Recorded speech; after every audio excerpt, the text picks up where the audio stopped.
We mentioned a little bit about the book that is coming out on quarterback, Seth Wickersham, who does a great job, did a lot of New England Patriot-based books, but he has one on quarterbacks. And there is an excerpt in there attributed to Caleb Williams and his dad, where his dad's talking about he didn't want his son to go to Chicago. That's where quarterbacks die. Now, this came out a couple of days ago, and this might be the first time Caleb Williams got in front of the media with OTAs, and he had this to say about that quote.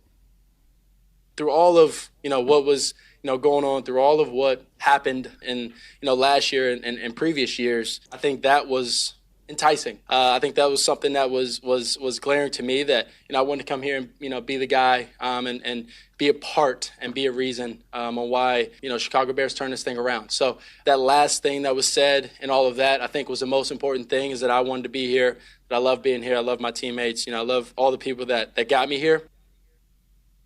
All right, so that's Caleb Williams. The book is American Kings, a biography of the quarterback, Seth Wickersham of the Mothership. He describes how Caleb's dad, Carl Williams, asked attorneys to find some way to work around the NFL's collective bargaining agreement, exploring signing with the United Football League, and considered publicly ripping Chicago and the Bears just to make sure they didn't draft him. And he says in the book, Chicago is a place quarterbacks go to die. Now, the quote used to be attributed to wide receivers with Chicago. Chicago is where receivers go to die. But here, and the reason why they may have gone to die is that Chicago hasn't had great quarterbacks.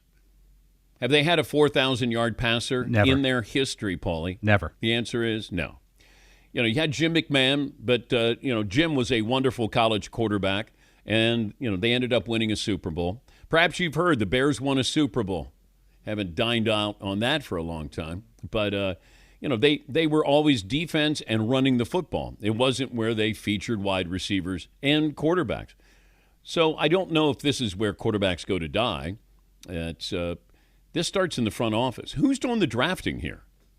I mean, they haven't drafted. I mean, they reached for Trubisky. He kind of was a good quarterback, but not a franchise quarterback. Who do you have? Give me all the great quarterbacks who played in Chicago. So is that because they walk in? So Patrick Mahomes all of a sudden put on a Bears uniform. Is he not any good? And the answer, that's silly. Of course he is. It's what kind of front office do you have? Who's drafting these players? Not to mention the other players that you have on the roster. Caleb Williams will be fine this year. And they have a really good offensive-minded head coach, and they started to fill out that roster. Now, he needs to make quicker decisions, not hold on to the ball, don't get sacked 60 times, and they should be a playoff caliber team. But if you look at the list of great quarterbacks they've had, they go to die there, but they weren't meant to live long to begin with, and the wide receivers as well. Now, you don't want to go to Chicago if you're a receiver because you're not going to play for a good quarterback. Head coaching has been in a state of flux for a long time there. So what kind of stability do you have? And I think that, it's a cheap organization, start at the top. I mean, there's a lot here. But I don't believe that if, put Joe Burrow in Chicago, you're going to tell me he's not any good? That's silly. He would be good. Yes, Paulie. It is interesting, your angle on this, that you're kind of somewhat defending the Bears franchise and their history and more blaming it on picking the wrong players, because a lot of people think that are almost understanding of Caleb Williams' father being hesitant to want his son going there because of their history without assigning blame to anybody. Yes. But I look at the front office here. They're the ones who were drafting these quarterbacks.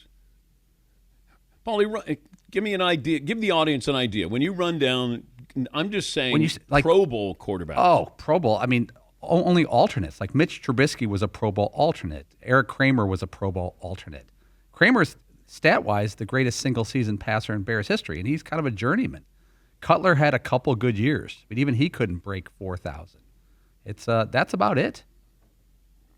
Yeah, so once again, what are the expectation levels when they're drafting a quarterback? And therefore, the wide receivers, if you don't have a good quarterback, chances are you don't have a good wide receiver. But Caleb Williams, I think it's a great place for him because you have a great coach there. They do have weapons, and I think that they have built an offense around Caleb Williams. Now this is up to Caleb Williams. And, this ratchets up the pressure. When this book comes out, this will resurface. He'll probably have to talk to the media once again. Maybe his dad issues an apology. But this was a palace coup. They were trying to avoid the Chicago Bears. I know he wanted to go to Minnesota, but Minnesota was, fourth pick? They took J.J. McCarthy. The Bears wanted this guy, and they got him. So I don't know if the story progresses from here. Yes, Eaton. It's a weird spot to be in to defend the Bears as an organization while also saying, hey, they just draft poorly. It's like this. It's like, yes, exactly. Like, you're the reason why it's so bad. But it's like, hey, you can't really blame the Bears. I mean, they're a good franchise. They just happen to draft poorly. Yes, that's exactly what Dad is saying. That's exactly what he's saying. They're a bad place to go because they don't know what they're doing. Okay, but what happened first? That had bad front office, or you had bad quarterbacks, and then quarterbacks didn't play, like they went to die. Right? Are the Browns making quarterbacks bad, or are quarterbacks making the Browns bad? I don't know, but I think it's the Browns. I feel like it's the Browns. I saw where Joe Flacco, he's like, I'm not here to be a mentor to these kids. They're probably asking him to buy them beer. But he said, I'm competing. And then Kenny Pickett said, man, I learned so much being in Philadelphia that I'm ready to compete. Then I hear, Shedeur Sanders is lighting it up in practice. So your guess, as good as mine, I do think Shedeur Sanders will be the starting quarterback for the Browns at some point this season. Yes, Paul? Let's say you guys had a son who was going to be the top pick of the NFL draft. Which team would concern you the most? Let's say historically and maybe recently. Jets, Bears, Browns, other. I'd have to say let's think about it now. Although I always look at the top, and the Jets' ownership is terrible, and I think it trickles down from there because if you're not a good owner, you're not making good decisions, or you get involved in decisions, you don't trust the people you have in place. I don't think it's an accident that the Jets are habitually bad. The Browns, I don't trust that organization, ownership either. Sometimes you can have the right people in place, but then the people above them don't let them do their job, and therefore they're, kind of restricted. The Raiders with Mark Davis, that's always something to keep an eye on because you're not quite sure. Now that you have Tom Brady in there, maybe it's a different feel in the building. But let's see. So you had Browns, and you had the Jets. Who else? The Bears. Bears in there? What that would concern you? I would say, with Ben Johnson being hired from the Lions, it kind of is like a current cleanup. But their history is not great. No, but I'm going to trust Ben Johnson in this situation. I'm going to look at the Bears differently because of Ben Johnson.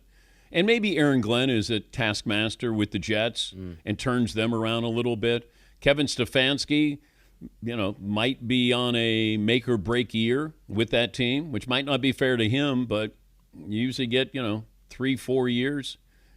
But he's got a quarterback situation that is not good right now.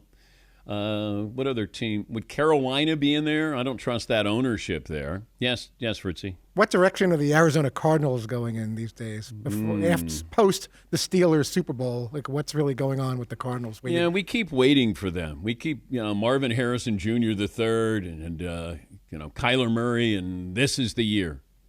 And a couple of years ago, didn't they start out through the first 9 games that they were really good? And then all of a sudden it just tailed off. But